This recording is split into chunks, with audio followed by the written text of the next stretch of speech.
Hello boys and girls, ladies and gentlemen, I'm Blessing Wisdom, your host. Welcome to the Affection Podcast, your dose of innovation, where technology meets pharmacy and pharmacy meets technology. Let's get started.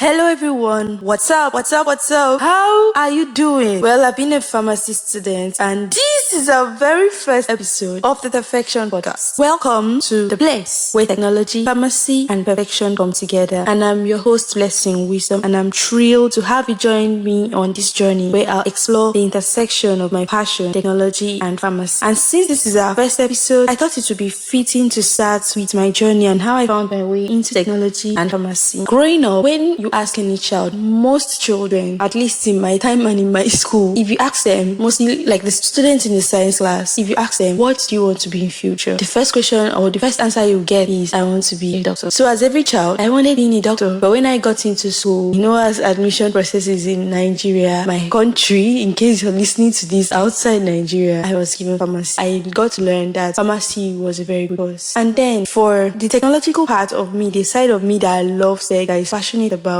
it, have always been fascinated by gadgets. I've always been curious about softwares. I've always loved it right from when I was preteen. And coming into school, being someone who loved reading books, I loved reading books, not necessarily novels, but books that were abstract, like maybe talking about life, talking about technology. So I got to learn, that was in 2018 or 2019, I got to learn that technology and pharmacy can work together. There is a field, or there is a space for that. There's a space for nanotechnology in pharmacy, and I got to learn the importance of technology in pharmacy, and that sparked my curiosity. I would say that the journey has just begun.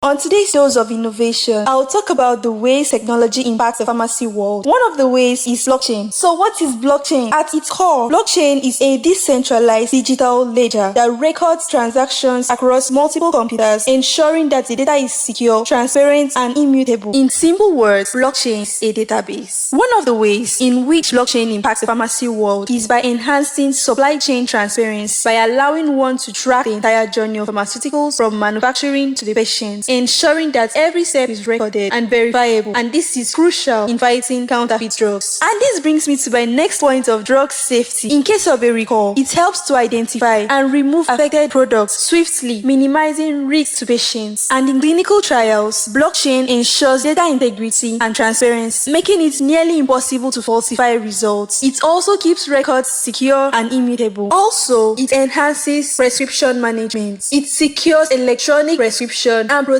against fraud. It safeguards patient data and ensures privacy and security. It helps reduce costs by automating transactions and minimizes errors. Another way in which technology impacts pharmacies in AI, and our focus today would be in drug production. Yes, AI for artificial intelligence. Probably you may ask, why AI? It's because we can analyze large amounts of data quickly, identifying potential drug candidates in a fraction of time. And this speeds up the whole process, both in research and in drug production, and it also encourages personalized medicine. Isn't that cool? Let's go into a bit of pharmacy. In drug production, there are 4 important terms, and they are in vitro, in vivo, in situ, and in silico. I will tell you the meaning of these 4 terms. Our focus today would be on in silico, and once you hear the meaning of this term, you would understand why. In vitro as a term entails experiments that are conducted outside the living organism. This could be a rat in a lab environment like test tube or petri dishes. Then in situ entails experiments that are conducted in the natural location without moving the subject. This subject would be a rat. Also, in vivo entails experiments that are conducted within a living organism. I would mention rats because rats are more common and they are more of lab subjects. Now to our focus, in silico. In silico experiments are conducted with computer simulations, and it involves using computational models to predict how a drug would interact with its target. Now you'd understand why I talked about AI with in silico experiments, because these experiments are not just conducted as a result of drug production, they are also conducted for research purposes. AI can be used as a study model, and in order to train AI, the AI is exposed to large amounts of data. This means that AI has a vast library of compounds that will bind effectively effectively to proteins, thereby helping us to see and analyze this data quickly.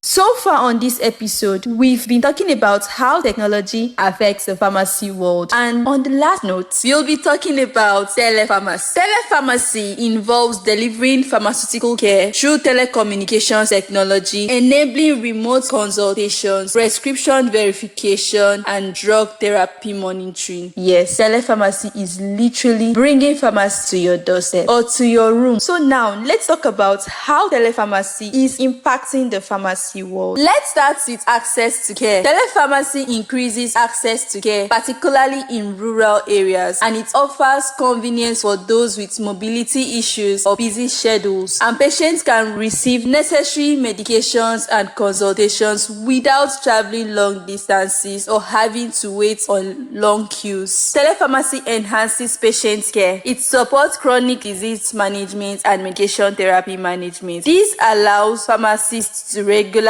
check in with their patients, adjust their medications, and ensure their patients adhere to treatment plans. Also, telepharmacy improves safety and compliance issues, that is, verification of prescription, monitoring for prescription errors, and ensuring that reminders are set for their patients to stick with their regimen. It also provides support and education to patients on medication use and promotes collaboration with other healthcare professionals like the doctors to ensure comprehensive care. Well, an example of telepharmacy that I know and have used is Meditrina. I know that this is available to Nigerians, and I believe it should be available to other people too, and you could also check it out to see what it looks like. And some barriers that are faced in telepharmacy are regulatory and licensing issues, and also the technology barriers, because some people in the rural areas may not have a smartphone they could use to access this technology. But apart from this, we can see that telepharmacy contributes a lot